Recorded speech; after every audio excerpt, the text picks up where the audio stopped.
Community সেন্টারে রাজসভার সামনে অধরার বুকের উপর থেকে শাড়ির আঁচলটা একটানে সরিয়ে ফেলে। অধরার হাত দুটো দেয়ালে চেপে ধরে অধরার ঠোঁটের সাথে ঠোঁট মিলিয়ে দিল। অধরা রাজকে ধাক্কা দিয়ে সরিয়ে দিয়ে দুই হাতে নিজের বুকটা ঢেকে ফেললো। কাপা কাপা গলায় বলল, স্যার এমন করছেন কেন? সবাই দেখছে তো। এভরিওয়ান, সবাই হেডফোন ইউজ করতে ভুলবেন না। রাজ বলল, দেখুক, সবাই চিনে রাখুক তুই আমার রক্ষিতা। কেন, তোর আমাকে দিয়ে হয় না? এখানে কি কাস্টমার খুঁজতে আসছিস? আর এই ছেলের সাথে তোরা তো কিসের কথা? ছেলে দেখলেই মুখে লালা পড়ে, তাই না? সবাই অধরা আর রাজের দিকে চেয়ে আসে। রাজ অধরার সাথে কথা বলা ছেলেটাকে ইশারা করে বোঝালো পরে তাকে দেখে নিবে। অধরা বলল, স্যার প্লিজ ছাড়েন না, ব্যথা পাচ্ছি, ছাড়েন না। রাজ তবুও অধরাকে ছাড়ছে না।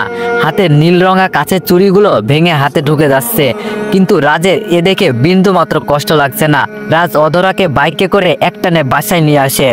বাসায় এনে অধরাকে বলে, নেক্সট টাইম তোকে যদি কোনো ছেলের সাথে কথা বলতে দেখি তাহলে তোর পা দুটো ভেঙে হুইল চেয়ারে বসিয়ে দিব। মনে রাখবি, সামনের 5 মাস তুই আমার রক্ষিতা, তোকে যা বলবো তাই করতে হবে। অধরা কিছু না বলে রুমে ঢুকেই মায়ের ছবিটা বুকে জড়িয়ে কাঁদতে লাগলো। হাত থেকে এখনো রক্ত ঝরছে। রক্তগুলো মুছতে গিয়ে দেখলো চুরি হাতের ভিতরে ঢুকে গেছে। অধরা রক্ত দেখলে এমনিতেই ভয় করে, তার উপর হাতের ভিতরে কাজ ঢুকে আছে। তার চিৎকার দিয়ে কান্না করতে ইচ্ছে করছে, কিন্তু পারছে না। ছোটবেলায় অধরা তার মাকে হারিয়েছে, একটু বড় হতেই প্রিয় মানুষটাকেও হারিয়েছে। আর ভাগ্যের নির্মম পরিহাস, এখন সে রক্ষিতার মতো জীবনযাপন করছে নিজের বোনটাকে বাঁচাতে গিয়ে। আর রাত সবটা জেনেও অধরার সরলতার সুযোগ নিয়েছে। অধরা সেই বৃষ্টি ভেজা রাতের কথা এখনো মনে পড়ে, যেদিন ডাক্তার বলে তার একমাত্র ছোট বোনটার একটা কিডনি ড্যামেজ, আরেকটা ড্যামেজের পথে। ডাক্তার বলেছে অনেক টাকা লাগবে। কত জায়গায় চাকরির অ্যাপ্লাই করেছে, অনেক চাকরি দেওয়ার নাম করে কুপ্রস্তাব করেছে, কেউ চাকরি দেয়নি। রাজ অধরার কাছে সবটা শুনে বলেছিল বোনের চিকিৎসার যা টাকা লাগবে সে দিবে। অধরা রাজের মুখে একথা শুনে মনে মনে ভীষণ খুশি হয়েছিল, কিন্তু তার এই খুশি বেশিক্ষণ ছিল না। যখন রাজ বলল টাকা দিবে একটা শর্তে, অধরা কাপা কাপা গলায় বলল, কি শর্ত? রাজ বলল, শর্তটা এত কঠিন না, তোমাকে 5 মাস আমার সাথে থাকতে হবে, মনে করো স্ত্রীর মতো, কিন্তু বিয়ে ছাড়া। রাজের কথাটা শুনে অধরা রাজের গালে ঠাস করে চর বসিয়ে দিয়ে বলতে লাগলো, জি, আপনাকে অনেক ভালো মনে করেছিলাম, কিন্তু আপনি এতটা খারাপ আগে জানতাম না। আপনার চাকরি আমার লাগবে না। অধরা তার কাগজপত্র নিয়ে অফিস থেকে বের হয়ে যায়। রাজ অধরা চলে যাওয়ার দিকে তাকিয়ে মুচকি আসলো। এইদিকে 3 দিন পরেই অধরা রাজের অফিসে গিয়ে বলল, আমি আপনার প্রস্তাবে রাজি। রাজ সাথে সাথে অধরার মাথা টেনে নিজের ঠোঁট দুটি অধরার ঠোঁটে মিশিয়ে দিল। অধরা বাধা দিতে গিয়েও পারল না। এইদিকে কিছুক্ষণ পর রাজ রুমে এসে দেখে অধরা কান্না করছে। রাজ বলল, এই তুই এখানে কান্না করবি? যা আমার জন্য ডিনার রেডি কর, নয়তো বেল্টের বাড়ি খাবি। অধরা মাথা নিচু করে হ্যাঁচক জবাব দেয়। কোনো রকম তাড়াহুড়ো করে রান্না করে টেবিলে খাবার পরিবেশন করে। রাজ খাবার মুখে দেই বলল, এই রক্ষিতা, তুই এসব কি রান্না করেছিস? এই বলে অধরার মুখটা ভাতের উপরে চেপে ধরল। অধরা বলল, ভাইয়া ছাড়েন, আমার লাগতেছে, প্লিজ ছেড়ে দেন। রাজ বলল, এই কি রান্না করেছিস? এইসব তো কুকুরেও খায় না। আজকে রাতে তোর খাবার বন্ধ। পার্টিতে নিজের চেহারা দেখাতে যাস, তাই না? ওয়ানেক্স হচ্ছে সবচেয়ে বিশ্বস্ত বুকমেকার, যা পিএইচডি এবং সিরিয়া অ্যাপের অফিসিয়াল পার্টনার। 22শে মার্চ থেকে ইন্ডিয়ান প্রিমিয়ার লিগ শুরু হতে চলেছে এবং এটি সবচেয়ে বড় সুযোগ আপনার প্রিয় দলকে সমর্থন করার। এই অ্যাপসে আপনি cricket, football, tennis live match দেখতে এবং তাদের স্কোর ভবিষ্যৎবাণী করে সহজেই অর্থ উপার্জন করতে পারবেন। সেই সাথে BMW গাড়ি, আইফোন, ল্যাপটপ এবং আরো অনেক নগদ পুরস্কার জেতারও সুযোগ রয়েছে। এই অ্যাপটিতে আপনি class crystal, under and over 21 ইত্যাদি গেম খেলে সহজেই আয় করতে পারবেন। আপনি বিকাশ, নগদ, রকেট ব্যাংক, ক্রিপ্টো, পেপল এবং অন্যান্য সহজ পদ্ধতির মাধ্যমে সহজেই আপনার জেতা টাকা তুলতে পারবেন। এখানে আপনি 24 ঘন্টায় 7 দিন গ্রাহক সহায়তা পাবেন। তাই এখনই পিন কমেন্টের লিঙ্ক ব্যবহার করে রেজিস্ট্রেশন করুন, অথবা গুগলে ওয়ানেক্স সার্চ লিখে রেজিস্ট্রেশন করুন। আর হ্যাঁ, রেজিস্ট্রেশনের সময় আমার প্রোমো কোড VODA7 ব্যবহার করে প্রথমবার ডিপোজিটে 20,000 টাকা পর্যন্ত পান। অধরা বলল, আমি তো আপনাকে বলেই গিয়েছিলাম আমার বন্ধুর বিয়েতে যাচ্ছি, আর ওই ছেলেটা আমার ক্লাসমেট। রাজ বলল, ওই তুই চুপ করবি? তোর নাটক আর শুনতে ইচ্ছা করছে না, আজ রাতে তোর খাওয়া বন্ধ। অধরা আর কিছু না বলে ওয়াশরুমে গিয়ে মুখটা ধুয়ে শুয়ে পড়ে। এইদিকে কিছুক্ষণ পর দরজায় নক করে রাজ। অধরা দরজা খুলে দিতেই রাজ একটা নীল রঙা শাড়ি অধরার দিকে ছুঁড়ে দিয়ে বলে, এটা পরে নাও, আজ রাতে তোমার সাথে বিয়ে ছাড়া ফুলসজ্জা হবে। রাজের কথা শুনে অধরার বুকটা স্যাঁত করে ওঠে, চোখ থেকে নিজের অজান্তেই অশ্রু গড়িয়ে পড়তে লাগে। রাজ বলল, কি হলো, তুই শাড়ি পরবি নাকি বাসা থেকে বের হয়ে যাবি? দেখ, কেউ তোকে এই কয়েক মাসে 10 লক্ষ টাকা দিবে না, এখন তোর ইচ্ছা, চাইলেই চলে যেতে পারিস, না হলে বউ সেজে বসে থাকতে পারিস, আমি একটু পর আসছি। রাজ শাড়িটা অধরাকে দিয়ে বের হয়ে আসলো।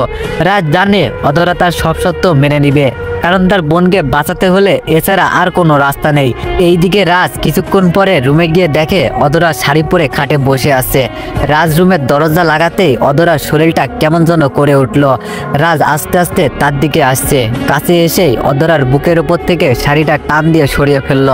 অধরার ভয়ে হাত পা কাঁপছে, মনে মনে আল্লাহ আল্লাহ করছে।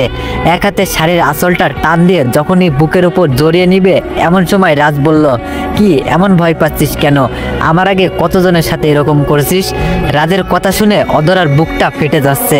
রাজের মুখে এমন বিশ্রী কথা শুনবে কখনো ভাবতে পারেনি। জীবনে কখনো পদ্মা ছাড়া বাইরে যায়নি সে।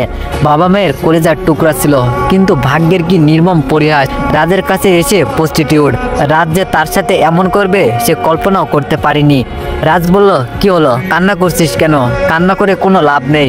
এই বলে রাজ তার ঠোঁট অধরার ঠোঁটের সাথে মিলিয়ে দিল। অধরার চোখ জোড়া বন্ধ হয়ে আসছে, বুকের ভেতর ধুকপুক ধুকপুক করছে, শ্বাস প্রশ্বাস ভারী হয়ে আসছে। তবুও নিজেকে সামনে নিয়ে এক হাতে শাড়ি আর এক হাতে রাজকে সরানোর বৃথা চেষ্টা করে যাচ্ছে। রাজ হিংস্র পশুর মতো হয়ে গেছে। রাজ যখন অধরার শাড়ির কুচি ধরে টান দিল, অধরার মনে হলো শরীরে কারেন্ট শক করলো। অধরা তখনই বাম হাতে রাজের হাতটা ধরে ফেলে, রাজের দিকে অসহায় দৃষ্টিতে তাকায়, করুণ স্বরে বলে, স্যার প্লিজ, আমার অনেক ভয় করছে, আজকে না অন্য দিন, আজ ছেড়ে দেন না আমাকে, আমার না অনেক ভয় করছে। অধরা চোখ বেয়ে টপ টপ করে পানি বালিশের উপর গড়িয়ে পড়ছে। রাজের এদিকে কোনো ভ্রুক্ষেপ নেই, মনে হচ্ছে এক সাগর বিদ্বেষ নিয়ে অধরার উপর ঝাঁপিয়ে পড়েছে। অধরা বলল, প্লিজ আপনার দুটি পায়ে পড়ি, আমাকে ছেড়ে দিন। রাজ বলল, তোকে কি আমি জোর করে নিয়ে আসছি? এখনই চলে যা, তোকে আটকাবো না, এই দেখ দরজা খুলে দিলাম, চলে যা। তুই মনে রাখিস তোর বোন বাঁচবে না তো, তোর তো একটি মাত্র বোন, তাও নাকি হাসপাতালে। অধরা এবার রাজের হাতটা ছেড়ে দিল। রাজের অপেক্ষা করার শক্তি এখন অধরার নেই। রাজ এবার অধরার অসহায় চেহারা দেখে মুচকে আসলো। অধরার অসহায় চেহারাটা রাজের কাছে বড্ড বেশি ভালো লাগছে। মনে হচ্ছে সব সৌন্দর্য অধরার মুখে এসে ভর করেছে। রাজ নিজেকে কন্ট্রোল করতে পারছে না। অধরা চোখ বন্ধ করে আছে, মনে মনে আল্লাহকে ডাকছে। আল্লাহ ছাড়া আর কেউ তাকে রক্ষা করতে পারবে না। রাজ যখনই অধরা শাড়ি খুলতে যাবে, এমন সময় বলল, রাজ আমার পিরিয়ড চলে, আপনাকে অনুরোধ করছি প্লিজ আজকের মতো আমাকে মুক্তি দিন। রাজ অধরার কথা শুনে তার উপর থেকে উঠে পড়ল আর রুম থেকে বের হয়ে গেল। রাজ চলে গেলেই অধরা কয়েক গ্লাস পানি খেয়ে নিল। ভয়ে তার গলাটা শুকিয়ে গিয়েছিল। রাতে আর অধরার ঘুম হলো না।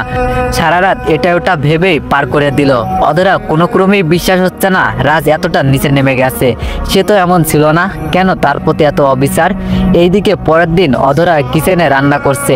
এমন সময় কে যেন বারবার দরজায় নক করছে। অধরা দরজা খুলতেই দেখে জিন্স প্যান্ট পরনে, শার্ট পায়ে কেটস পরে দাঁড়িয়ে আছে। তার পিছনে মোটামুটি বয়স্ক একটা মহিলা দাঁড়িয়ে আছে। অধরা সালাম দিয়ে বলল, আসসালামু আলাইকুম, আপনারা কে? মেয়েটা সালামের উত্তর না দিয়েই বলল, এই মেয়ে কে তুমি, এই বাড়িতে কেন? অধরা বলল, এই বাড়ির বউ। তুমি কে আগে বলো। অধরার মুখে বউয়ের কথা শুনে মেয়েটা অনেকটা শক খেলো। না, এ হতে পারে না। মা দেখো এই মেয়েটা কি বলছে। এই মেয়ে কি সব আবল-তাবল বলছো, তুমি কে বলো? অধরা বলল, কেন আবার, আমি এই বাড়ির বউ। হঠাৎ পিছন থেকে রাজ বলল, কে এসেছে? অধরা কিছু বলল না। রাজ দরজার দিকে তাকাতেই চমকে গেল।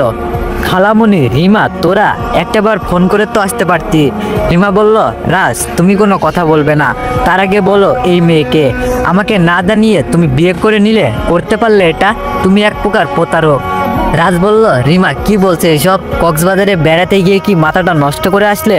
রিমা বলল, আরে এই মেয়ে দরজা খুলেই তো বলল সে তোমার বউ।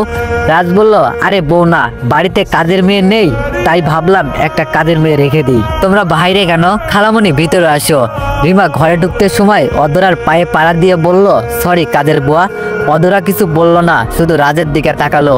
এইদিকে রুমে এসে রিমাকে ওর মা রামেলা বলল, রিমা, মেয়েটার হাব ভাব ভালো মনে হচ্ছে না, এটাকে বাড়ি থেকে তাড়াতে হবে। রিমা বলল, আরে মা চিন্তা করো না, এটাকে তাড়ানো আমার 1-2 ব্যাপার।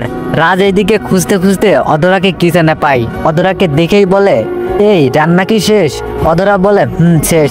রাজ বলে, তাহলে শোন, এই নে বাজারের লিস্ট, বাজারগুলো তাড়াতাড়ি করে নিয়ে আসবি। অধরা রাজকে কি বলবে বুঝতে পারছে না, মাথা নিচু করে দাঁড়িয়ে আছে। রাজ বলল, এই কি হলো, কথা বুঝিস না? এই নে লিস্ট, এই নে টাকা, আর শোন, ওই দিনের মতো বাজারে গিয়ে আবার কাস্টমার খুঁজিস না। অধরা রাজের হাত থেকে বাজারের লিস্ট নিয়ে বেরিয়ে গেল বাজারের উদ্দেশ্যে। বাজার করে যখন বাসায় ফিরবে এমন সময় রাস্তায় দোকানের পাশে দাঁড়ানো কয়েকটা ছেলে অধরাকে বাজে কথা বলছিল। রাজ দোকানে বসে চা খাচ্ছিল, তবুও কিছু বলল না। একটা ছেলে তো সরাসরি পথ আটকে বলল, কিরে ললনা, আগে তো দেখিনি, আর কি করছো? এত সুন্দর শরীরটাকে কষ্ট দিচ্ছ? দাও দাও, তোমার বাজারগুলো আমাকে দাও, বিনিময়ে তুমি আমাকে একটু আলাদা সময় দিলেই হবে। অধরা এবার চুপ থাকতে পারলো না, কষে একটা থাপ্পড় বসিয়ে দিল। থাপ্পড় দেওয়ার পরপরই ছেলেটা অধরার হাতটা ধরে ফেলে। অধরার চেষ্টা করেও ছাড়াতে পারছে না। এমন সময় একটা ছেলে বাইকে করে এসে অধরার সামনে এসে দাঁড়ায়। ছেলেগুলো বাইকওয়ালা ছেলেটাকে দেখে দৌড়ে পালায়। অধরা বাজার নিয়ে বাসায় এসে পড়ে। সন্ধ্যাবেলা রাজ বাসায় এসে বলল, রিমা, আজ বাসায় পার্টি হবে, আমার বন্ধু বান্ধব আসবে। আর এই যে তুই যা যা রান্না করতে বলেছি সব রান্না করবি। এইদিকে অধরা আগে কোনোদিন রান্না করেনি, এখানে এসে রান্না করতে হচ্ছে। আজ রান্না করতে গিয়ে গরম তেলের ছিটা হাতে এসে লাগে, সাথে সাথে ফুসকা পড়ে যায়, তবুও কাউকে কিছু বলেনি। সন্ধ্যাবেলায় রাজের সব বন্ধু এসে যায়, সবাই যে যার মতো ড্রিঙ্কস নিচ্ছে। রিমা ডান্স করছে রাজের সাথে। অধরাকে দরজায় দাঁড়িয়ে থাকতে দেখেই রাজের এক বন্ধু রিপাত বলল, ও baby, you are so hot, please join the dance partner. কথাটা বলেই অধরার হাত ধরে। অধরার সাথে সাথে রিফাতের গালে চোর বসিয়ে দেয়। সারা বাড়ি মুহূর্তে নিস্তব্ধ হয়ে যায়। রাজ এসে অধরাকে বলে, কি হয়েছে? ডান্সই তো করতে চেয়েছে, বেড শেয়ার তো করতে বলে নাই। অধরা বলল, রাজ ছি, আপনি একটা অমানুষ, এইসব বলতে মুখে আটকায় না। আপনার সম্পূর্ণ অধিকার আছে আমার উপর, তাই বলে আপনার বন্ধু যা বলবে তাই করতে হবে? আমি আপনার সাথে চুক্তি করেছি। রাজ বলল, চুপ কর, এইসব বলতে লজ্জা করে না? রিফাত, তুই একে রুমে নিয়ে যা তো, যা ইচ্ছা কর, দেখি দিমাগ কত। তো এভরিওয়ান, রাজ অধরার সাথে এরকম কেন করছে তা জানতে গল্পের সাথেই থাকুন। আর গল্পটি কেমন হয়েছে সবাই একটু কমেন্টে জানাবেন, আর নেক্সট পার্টের জন্য অপেক্ষা করুন। ধন্যবাদ।